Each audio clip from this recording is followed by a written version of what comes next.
Então, vamos andar à volta deste tema, das leis divinas, as leis naturais, para compreendermos um pouco melhor, talvez, este período atual, a atualidade em que nós estamos.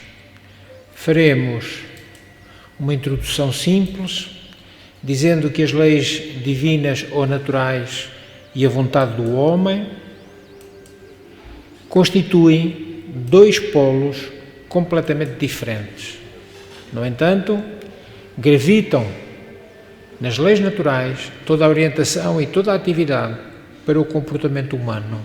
São elas que regem aquele que deve ser o comportamento normal, dito normal, o comportamento bom das criaturas humanas. As primeiras, as leis divinas, expressam as regulações que orientam a nossa existência. E a segunda, a vontade da criatura, prevalece sempre a questão do livre-arbítrio, a nossa escolha, a nossa vontade. As leis divinas não dependem rigorosamente em nada do homem, da criatura humana. Elas promanam, elas vêm diretamente daquela que é a autoridade de Deus. Por isso, nós as chamamos também de leis naturais. Por seu turno, a vontade da criatura humana é o indicador máximo para aferir o seu índice evolutivo. Conforme expressamos a nossa vontade, mostramos qual é o nosso índice evolutivo. Se a nossa vontade é expressa como deve, mostramos que temos moralidade. Se ela não é mostrada como deve, se eu a utilizo mal, fazendo más escolhas, nessa altura eu demonstro que a minha moralidade é baixa. Então, o nosso pensamento e a nossa vontade são as forças propulsoras que dirigem, condicionam e dinamizam o nosso psiquismo humano, a nossa ideia, demonstrando de forma inequívoca como está a nossa consciência moral. Será que ela está bem ou ela está mal? Depende de como nós nos estamos comportando. É através das manifestações do pensamento que também podemos chamar de gênio, de inteligência, de imaginação, de memória ou até mesmo de consciência moral, que a humanidade ascende ao topo da classificação zoológica. É a nossa maneira de estar, de ser, de comportamento, que nos diferencia da nossa ancestralidade animal, porque já o fomos. Ainda hoje estamos na condição animal, mas já um animal com consciência, o animal já dotado da tal vontade que falámos. Para alguns pensadores neoespiritualistas, o universo, o cosmos, na sua complexidade infinita, ela tem imensas modalidades. E, em última análise, é todo esse universo a materialização do pensamento de Deus, da vontade divina, criando, como nós sabemos, tudo quanto existe. É expresso num plano que é divino, o plano da criação, tendo por essência o triunfo decisivo e derradeiro do Espírito Eterno, que é Deus. Agora, Deus tem ou não preponderância sobre a matéria? Tem. E, sendo Deus eterno, como nós sabemos, a matéria é sempre efêmera, é transitória. O nosso corpo, que é matéria, tem o seu tempo de duração. Já o nosso espírito, como nós sabemos, ele é imortal. A vida, no seu mais alto significado, traduz-se, portanto, então em pensamento e em vontade, cuja ação vai gerar as nossas ideias e as nossas realizações. O pensamento veicula as ideias, a vontade leva-nos a fazer as realizações. É aqui no campo das realizações mentais ou materiais, que nos cruzamos com o vasto campo de ação das leis divinas. De algum jeito vocês já estarão pensando, mas o que é que tudo isto tem a ver com o momento atual? Vamos avançando e vamos lá chegar. Umas vezes caminhamos ao lado das leis divinas, como muitas criaturas que têm transitado neste mundo de Deus o têm feito. Aqueles que, como nós sabemos, são apelidados de santos, porquanto santos homens, homens bons, homens honestos. Ao seu lado, em percurso coincidente, orientados no sentido do bem, colhendo as messes de felicidade. Quando nós, ainda que tenhamos uma vida muito difícil e complicada, como Madre Teresa de Calcutá, no entanto, ela colocando-se sempre ao lado dos desfavorecidos, ao lado dos mais desafortunados, ela não tinha tempo para lamentar as suas dificuldades. Ela ia em frente. E isso traduz-se em felicidade pessoal. Outras vezes, quando não agimos bem, vamos colidir com as leis de Deus. E elas vão demonstrar, essas nossas ações, vão demonstrar que nós somos possuidores de paixões inferiores, derivadas do orgulho, do egoísmo, gerando, como nós sabemos, pesados sofrimentos. E aqui já estamos a entroncar na matéria. Porquê estamos passando por isto? Então, ao longo do tempo, foi-se desenvolvendo uma ilusão de algum jeito perniciosa, cimentando um erro sem tamanho, cujas consequências têm sido nefastas para o evoluir natural da humanidade e que consiste numa suposição errada, inexata, de que os pensamentos e os sentimentos, os mais pessoais e secretos, ficam fechados no interior do nosso cérebro ou nos nossos corações escondidos, dissimulados nas consciências que nós encobrimos. Isto é absolutamente um erro. E que essas coisas não têm repercussão exterior. Hoje está demonstrado, pela observação e pela experiência da ciência médica, clara e sem dúvidas, a intensa e decisiva influência vibratória dos nossos pensamentos. Os nossos pensamentos, que julgávamos serem apenas e só nossos, não são. Pensamos, geramos uma energia, ela fica no mundo, ela já não é nossa, gerámos-la. Agora imaginemos a quantidade de pensamentos maus existem, pessoas maldosas que pensam mal, fazem o mal, são energias que ficam neste mundo de Deus. Por vezes, essas vibrações energéticas do pensamento vão exercer a sua ação a distâncias incomensuráveis. O pensamento que eu posso ter aqui agora, ele já não está aqui mais, já está muito longe, porque a velocidade do pensamento é superior à velocidade da luz, e a velocidade da luz ela já é muitos milhares de quilómetros por segundo. O nosso pensamento é mais rápido. E vão atuar individualmente, ou podem atuar coletivamente, os pensamentos, influenciando tanto no sentido do bem como do mal. Dependendo da natureza benfazeja ou malfazeja, dessas formas de pensamento que originalmente nós projetamos. Tivemos uma ideia boa, projetamos uma energia boa. Temos uma ideia má, projetamos uma energia má. Então todos os nossos pensamentos, palavras, atos, estão sujeitos ao crivo de malha muito apertada das leis naturais. O nosso pensamento está sujeito às leis divinas. cuja impressão na nossa consciência nos impõe a reposição da harmonia cósmica, muitas vezes através de pesados resgates. Rigorosamente o que está a acontecer. Nós não estávamos distraídos.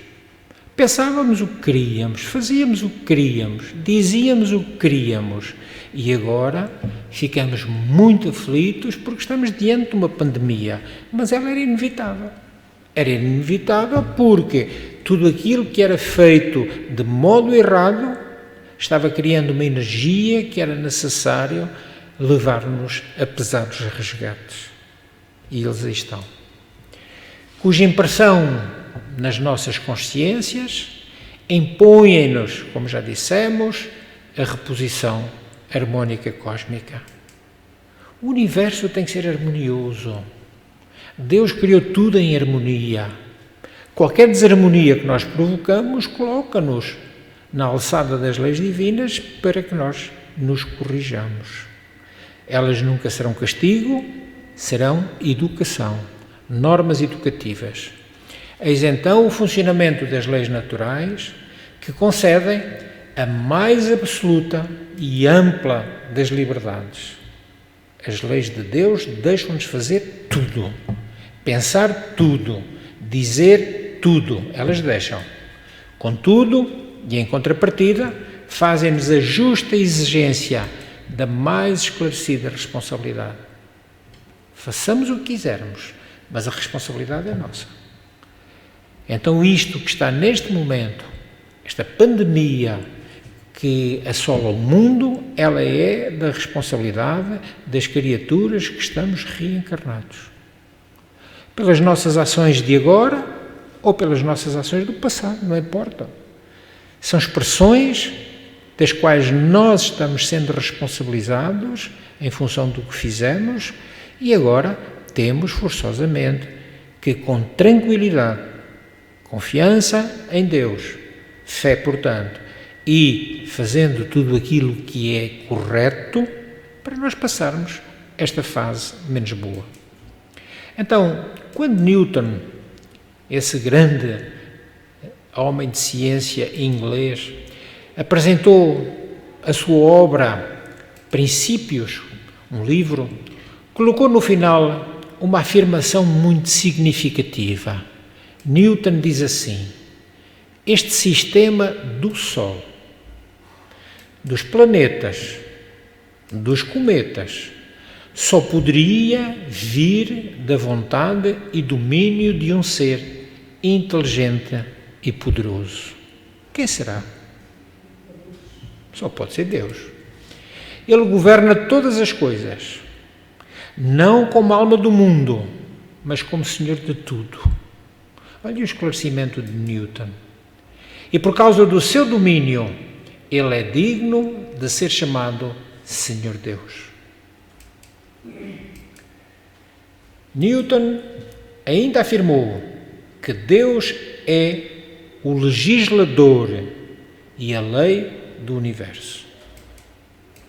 Não são os nossos códigos civis, os nossos códigos de toda a espécie que existem no mundo, mas sim sujeitos ao código divino das suas leis. A religião e a ciência podem andar juntas, podem e devem, pois têm pontos comuns, já que as leis naturais também abrangem as leis físicas, as leis materiais do universo. As leis de Deus têm influência nas leis que regem os planetas, regem o universo, regem o cosmos. Ao longo tempo, a ciência materialista busca a explicação lógica dos fenómenos, sobretudo dos fenómenos espirituais, mas quer que sejam explicadas ao seu jeito, o que nós sabemos que não é possível. A espiritualidade atua não à vontade dos cientistas, mas de acordo com aquilo que é necessário comprovar. Com base, é o que eles querem, os homens de ciência materialistas, em princípios demonstráveis, resultantes de quê? De experiências concretas e, desse modo, vinha negando a existência de Deus. Como não era possível, a seu bel prazer, que as coisas se repetissem em laboratório, então Deus não existia. Foram precisos muitos séculos, pois são chegados os tempos, como disse Jesus, para que o pensamento científico se expandisse para novos horizontes, onde os místicos, desde sempre, intuíam a percepção das coisas transcendentes. Os homens ditos místicos, os homens dedicados à meditação profunda, os homens de fé forte, já sabem, já têm a noção de que realmente o poder divino é absoluto e total. Então, desenvolvendo agora o tema, se alguma coisa vem interessando no transcorrer de todos os tempos, às muitas correntes de opinião e conhecimentos antigos, como a filosofia e também a teologia, e atualmente a sociologia e a própria psicologia, é a questão de saber se o homem age livremente. Já que nós afirmamos que temos o livre-arbítrio, a nossa vontade prevalece, então estas correntes de opinião e de ciência interrogam-se se realmente nós agimos livremente. Se, portanto, nós somos donos da nossa própria vontade, ou se os nossos atos são determinados por causas exteriores que lhe eliminam toda a liberdade de escolher entre o bem e o mal. Para os menos interessados, isto pode parecer sem importância. Todavia, é fundamental para se estabelecer e entender uma justiça correta. Precisamos saber qual é a ideia que nos orienta. Se a livre arbitrista, que nós, os espíritas, defendemos, ou a determinista, que as coisas forçosamente nós temos que passar por elas.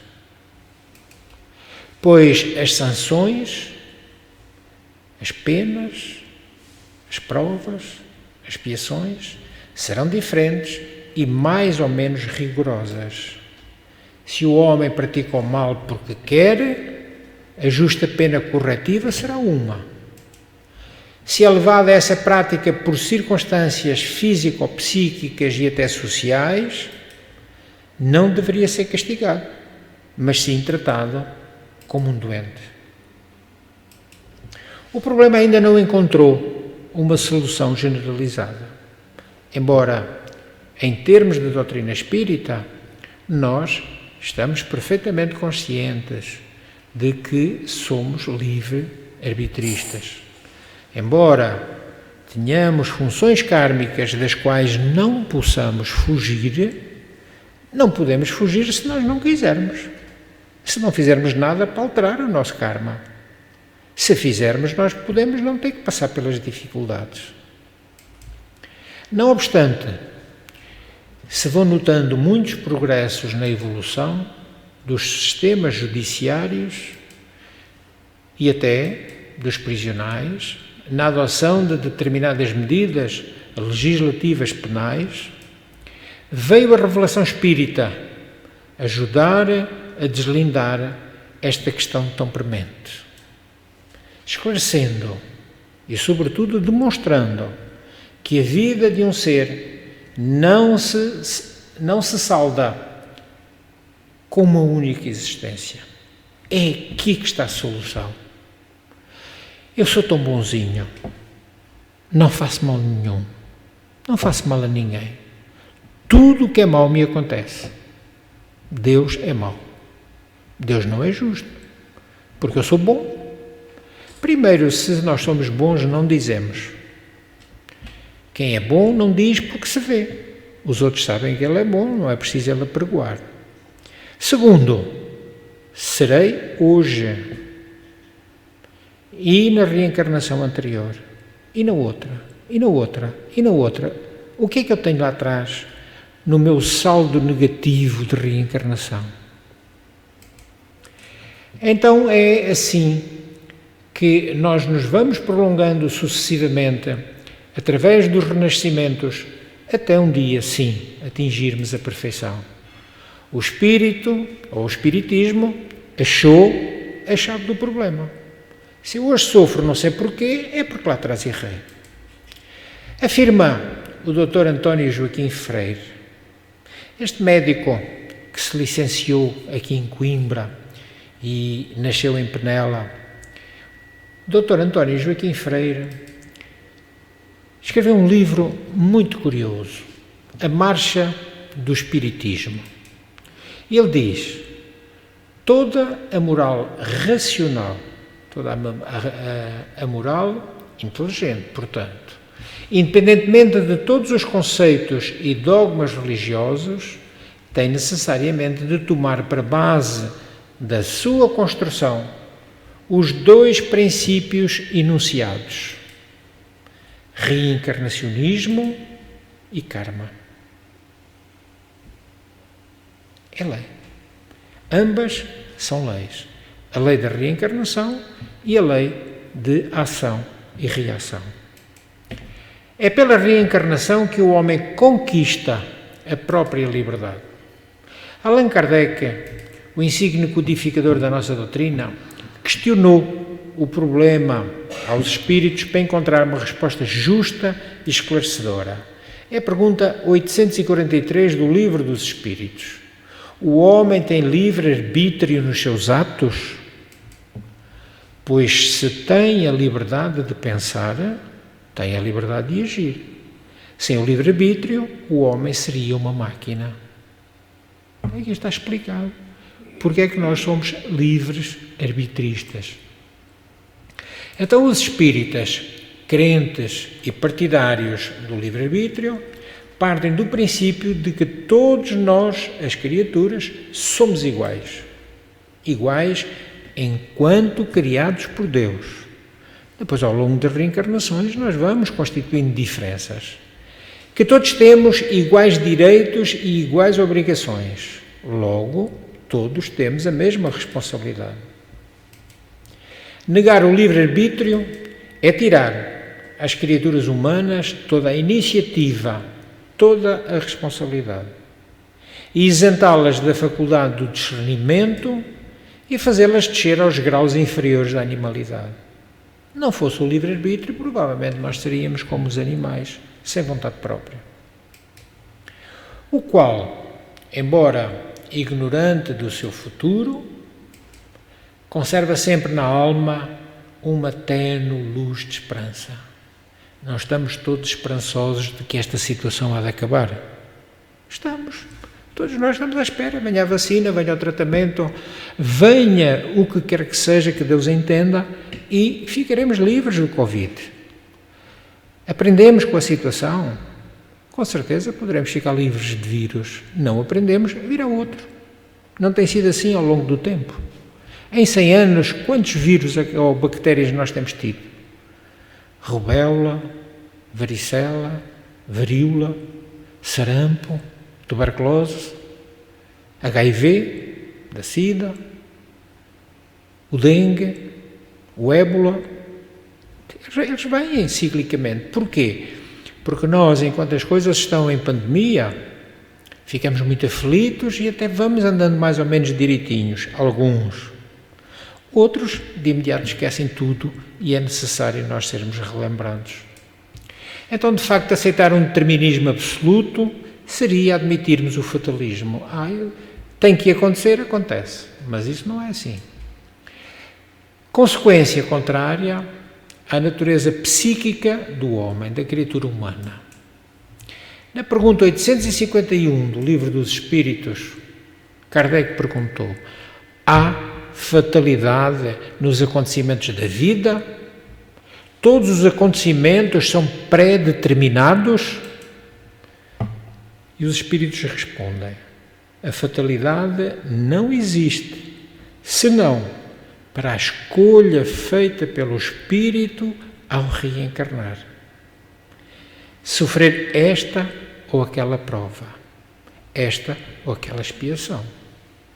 Mas mesmo essas, nós chegando ao corpo, Se modificarmos a nossa maneira de ser para melhor, podemos evitar de ter que passar por estas dificuldades. Então o espírito reencarnado tem sempre uma missão a cumprir, uma expiação ou uma prova a sofrer, porque nós livremente escolhemos, ainda no outro lado da vida, no momento antes de reencarnar, nós escolhemos, e é essa finalidade fica sujeita toda a nossa existência dessa reencarnação. Afirmar a inteira liberdade do homem na sua vida corporal terrena é não ter em conta as consequências do que fazemos ou do que fizemos, dos atos praticados em existências anteriores e negar que a vida em sociedade o sujeita a contingências de toda a espécie. Somos sujeitos a elas e se nós deixamos, elas levam-nos a passar por aquilo que nós muitas vezes não queremos. Então nós temos as leis morais, temos também aquilo que é a força da economia, as leis físicas, as leis sociais, que em certo grau limitam o nosso livre exercício das faculdades psíquicas. Quantas crianças muito inteligentes não nascem em favelas, não nascem em comunidades pobres, paupérrimas, sem acesso ao ensino. Tudo isso tem sempre uma razão de ser. Na pergunta 825, ainda do Livro dos Espíritos, Kardec perguntou: há posições no mundo em que o homem possa gabar-se de gozar de uma liberdade absoluta? Não, porque vós necessitais uns dos outros, os pequenos como os grandes. Então nós temos liberdade de ação até um certo ponto, condicionada pelas nossas necessidades kármicas. Apesar de não ser possível a existência de um ato humano inteiramente livre, mesmo assim, é da liberdade como condição necessária da alma humana que deriva a responsabilidade na qual se firma a dignidade e a moralidade da criatura humana, elementos que são indispensáveis para uma socialização justa e equilibrada. Assim, a liberdade de querer e a consequente responsabilidade no agir são testemunhadas pela nossa consciência. Esta, com toda a sua autoridade, diz-nos que somos livres. Todavia, acusa-nos se praticamos o mal, se fazemos o que não devemos. Mas também nos louva, deixando-nos um bem-estar, uma felicidade, a felicidade possível neste mundo de Deus, se procedemos bem. Dormimos tranquilamente. Uma maneira de nós aferirmos como está a nossa moralidade é vermos como está o nosso sono. Eu deito-me tranquilo, durmo que nem um justo. Não é assim que a gente diz? Eu é toda a noite de um lado para o outro, de um lado para o outro, e resmungo, e falo alto, e levanto-me e deito-me. É sintomático de que nós não estamos bem espiritualmente. Podem os outros censurarem-nos por um ato que não praticamos? Podem, nós sabemos que isso acontece. Essa injustiça magoa-nos, mas a nossa consciência fica tranquila. Tantas vezes a nossa doutrina nos diz, quando estamos aflitos diante de uma situação qualquer, como está a tua consciência? Minha consciência está bem. Então não te preocupes. Deixa. O mal que nos fazem não nos faz mal, diz Joana de Ângeles. O mal que nos faz mal é o mal que nós fazemos. A sensação do remorso é uma prova iniludível da liberdade humana. O remorso não existiria se o livre-arbítrio não fosse uma realidade. E remorso dói, ou não? Dói muito.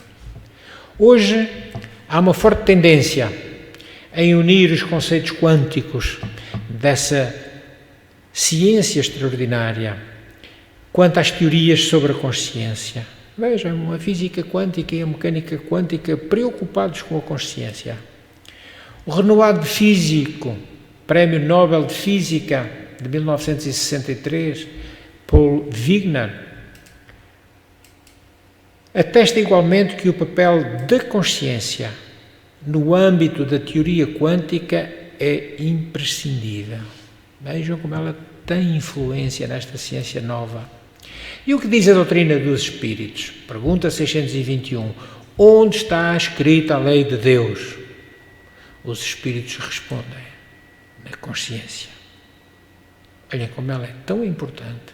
É por isso que quando nós embatemos nas leis divinas, vem o remorso. A nossa consciência acusa-nos. E aí nós ficamos mal. E em seguida dizem que há necessidade de sermos lembrados. Olhem como os espíritos lá no livro nos deixam ficar uma dica para nós percebermos o que é que está a acontecer. Há necessidade de sermos lembrados disso, porque nos esquecemos. Então vêm as pandemias, vêm as complicações, vêm as coisas difíceis para nós pararmos para pensar. Há necessidade de sermos lembrados. Guerras, cataclismos, como vemos aqui, tsunamis, fome ou falta de água, falta de alimentação. Há necessidade de sermos lembrados. Em última hora, coronavírus. Sob a ótica espiritual, há uma lição que deve ser aprendida por todos com esta pandemia. Segundo Samuel Gomes, que é espírita, psicólogo, humanista transpessoal e também tanatólogo, aqueles que estudam, portanto, a questão da morte, ele diz que a humanidade, na sua maioria, precisava desenvolver a sua consciência com mais lucidez e deixar o estado evolutivo ainda tão agarrado às coisas materiais. Esse é o nosso problema. Ainda queremos muitas coisas. Quanto mais coisas tivermos, melhor. E não é essa a razão por que nós estamos reencarnados. Estamos reencarnados para ter o que precisamos, com parcimónia, e conquistarmos, sim, as coisas espirituais. Então reflitamos sobre uma orientação espiritual que diz: o que está ocorrendo neste momento faz parte de um processo de regeneração do nosso planeta e reflete a grande necessidade de mudança no nosso estilo de viver, no nosso estilo de vida. O planeta está trabalhando na limpeza que há tanto tempo as profecias falam. Não apenas em si, mas nas diversas camadas existenciais, ainda tão pouco, devido à arbitrariedade da maioria a exigir e fixar-se na ilusão. A ilusão das coisas. De que a vida seja tão somente material. Não é. Ela é muito mais importante no nosso plano espiritual. Então a pandemia vai exigir muito de toda a humanidade por algum tempo. E a sua evolução vai depender da forma como as pessoas vão reagir à própria pandemia. Os casos ainda estão subindo. Podendo, a partir daí, criar uma perspectiva de vida diferente para a maioria dos que ficarem, claro. A dor é capaz de despertar níveis de amor elevados na humanidade. E nós vimos agora. Aqueles que são os elementos dos serviços de saúde que deram o máximo de si para ajudar os doentes. Verificamos que isso ocorre e quando observamos um sofrimento de âmbito planetário como este, essa necessidade de nós sermos solidários de ser despertados os níveis de amor em nós, acentua-se. Para a espiritualidade, há muitas almas tiveram e terão o seu desencarne durante a pandemia. E isso estava de alguma forma previsto pela maneira como muitos vivem e assim criam nos seus planos evolutivos a necessidade de passar por essa situação. Não estamos a julgar os irmãos que desencarnaram ou vão desencarnar em função da pandemia. Não estamos a dizer que eles foram uns malandros e estão a ser retirados. Não é isso que estamos a dizer. Não afirmamos isso. Mas alguma coisa há no percurso das almas que estão sendo retiradas. O vírus é uma manifestação real e indicadora de que precisamos mudar. Quanto mais sentirmos, quanto mais formos egoístas e apegados aos bens materiais, mais o vírus se fortalecerá, mais ele se desenvolverá. A grande diferença deste vírus para outros tipos de doença, é a velocidade do contágio. É quase instantâneo. Mas pelo absoluto controle, pela fraternidade, pela adoção das medidas corretas, ou seja, pela mudança, a cura será uma realidade. Ainda informações espirituais que chegaram acerca disto.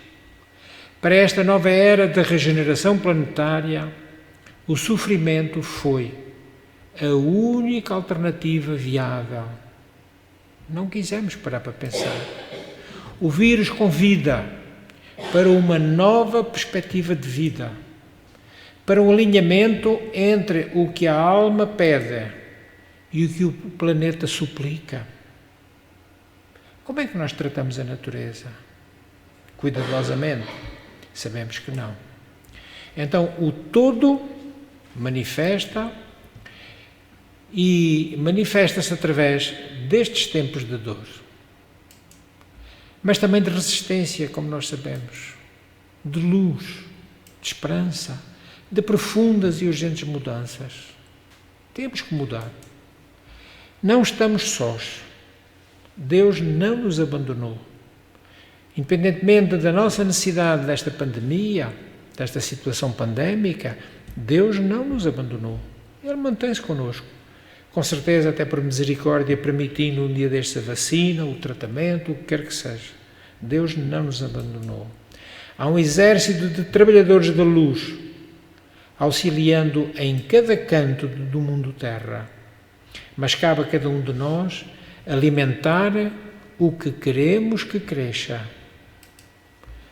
Ou seja, queremos ser úteis à vida presente, sermos úteis para o futuro do nosso mundo? Somos agentes vivos da criação, a retratar por meio de nossas energias, pela forma como pensamos, voltamos ao pensamento, e como manifestamos nossos sentimentos, influenciando de forma decisiva para definir as características da nossa independência. Como nos comportarmos vai ditar o nosso futuro. Na tábua esmeralda, atribuída a um homem extraordinário, Hermes Trismegisto, ou 3 vezes justo, ele escreveu: esta é uma pedra basilar do esoterismo e da alquimia. Nela ele exarou vários princípios, dentre eles o princípio do mentalismo. Diz Hermes Trismegisto: a mente é tudo. O universo é mental. Por sobre tudo aquilo que conhecemos, há o plano de um espírito maior, que não podemos conhecer. Qual de nós é que sabe qual é a vontade de Deus? Não sabemos. Ele é a lei. O Todo-Poderoso está em tudo. Ainda na mesma tábua, a tábua esmeraldina, tem-se o princípio de causa e efeito. Qualquer causa tem seu efeito. Qualquer efeito tem sua causa. Tudo acontece de acordo com a lei natural. Nada escapa dela. A cada ação devemos antever a sua reação. Assim seremos sábios em nossas decisões e promoveremos a paz e a felicidade entre os homens. Se nós quisermos. Se quisermos. Não é impossível. É uma questão de querermos. Todos estamos abrangidos pela universalidade deste grande processo de readaptação kármica. Todos, sem exceção. Porque neste projeto reside a superior natureza e a superior justiça divina. A pandemia será, mas a sua intensidade, extensão e duração de dor serão fruto do desejo, da decisão e das atitudes individuais perante ela. Vai ser o que nós quisermos. Recordemos a frase preferida por Stephen Hawking, este homem extraordinário de ciência, que longos anos de uma doença que é uma doença incapacitante, ele nunca desistiu de trabalhar.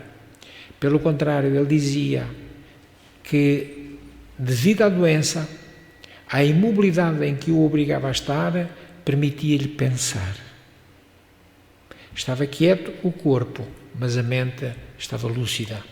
Ele diz, quando temos de enfrentar a possibilidade de uma morte prematura, que é o caso, todos andamos aflitos, damos-nos conta do quanto vale a pena viver. Se calhar, se não houvesse esta pandemia, nós não estávamos dando tanto valor à vida. Continuaríamos nos regramentos, no que quer que seja, e não estaríamos preocupados com o viver.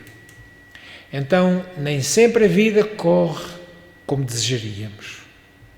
Não podemos ter as vivendas de luxo, não podemos ter as piscinas aquecidas e os nossos desejos não se realizam como gostaríamos.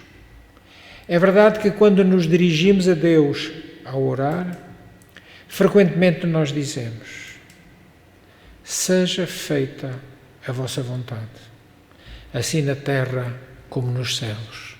Dizemos isto tantas vezes ou não? Dizemos. Porém, na vida prática, no cotidiano, esquecemos-nos que a vontade de Deus se faz sempre, independentemente de nós o afirmarmos, de o acreditarmos ou não. A vontade de Deus é pura bondade, é pura justiça e é puro amor. Ela permeia toda a nossa existência desde que fomos criados, lá atrás no tempo, simples e ignorantes. Vela por nós, desde os primeiros dias aqui na Terra até ao momento de retorno ao mundo espiritual. As leis de Deus velam por nós. E também na própria continuação da vida, porque nós sabemos que quando o nosso espírito recolhe a pátria espiritual, continua bem vivo, até melhor vivo. O amor de Deus prossegue conduzindo os nossos passos. Porém, tomados por um imediatismo, uma falta de paciência, uma fé às vezes vacilante, vamos imaginando que a nossa vida deveria ter outro destino. Deveria ser diferente. Não raro pensamos que não merecíamos passar por esta ou aquela dificuldade, como se assim pudesse ser. Porém, o amor de Deus a todos alcança. Estamos sendo alcançados, que com certeza por misericórdia dele continuamos vivos diante desta pandemia. E isto acontece em todos os instantes da existência, ainda que ela seja difícil, como exemplifica a imagem. Quando entendermos isto, seremos um pouco mais dóceis. Seremos mais resignados perante os reveses e as dificuldades que a vida nos ofereça. Por mais difíceis que se mostrem os caminhos, repare o que essa criança tem que se deslocar nessas veredas nas montanhas para ir à escola. E ele ainda pergunta à mãe se a escola é longe. Diariamente ele tem que fazer este caminho. Por mais desafiadoras que as provas se apresentem, teremos a todo momento o amparo amoroso de Deus, podendo a Ele recorrer sempre. Façamo-lo nas nossas preces. Por isso, Jesus aconselha-nos a não nos inquietarmos com o amanhã, fazendo-nos compreender que cada dia, naturalmente, terá as suas necessidades e os seus deveres. O que devemos fazer e agir diante de tudo isto que está acontecendo no mundo? Devemos agir com retidão e justiça. Retidão, fazer ou acatando todos os conselhos que nos são dados para nos preservarmos do contágio. E essa preocupação instalada em nós é a nossa justiça para com os outros, não querermos contagiar os outros. E termos a nossa paz de espírito, que é tão importante e é a nossa maior riqueza. Façamo-lo com amorosidade, com muito amor fraterno. No mais, Deus proverá. Assim, a cada desafio que a vida nos impõe, nesses desafios também está o convite amoroso de Deus. Porque Ele sabe que quando nós resolvermos o desafio, vamos sair mais fortalecidos, espíritos mais lúcidos, mais fortes. Não só chamando-nos assim Deus para o progresso através da dificuldade, como também para a nossa própria reforma íntima, a nossa modificação interior. Então, socorremo-nos para a bibliografia deste trabalho, do Livro dos Espíritos, à margem do Espiritismo, do Dr. António Joaquim Freire, e também a técnica funcional da Lei de Deus, de Pietro Baldi. Aqui encontramos tudo aquilo que se tornou necessário para desenvolver o nosso tema, cuja obrigação nossa é agradecer a vossa atenção. Obrigado a todos. Que Jesus nos abençoe.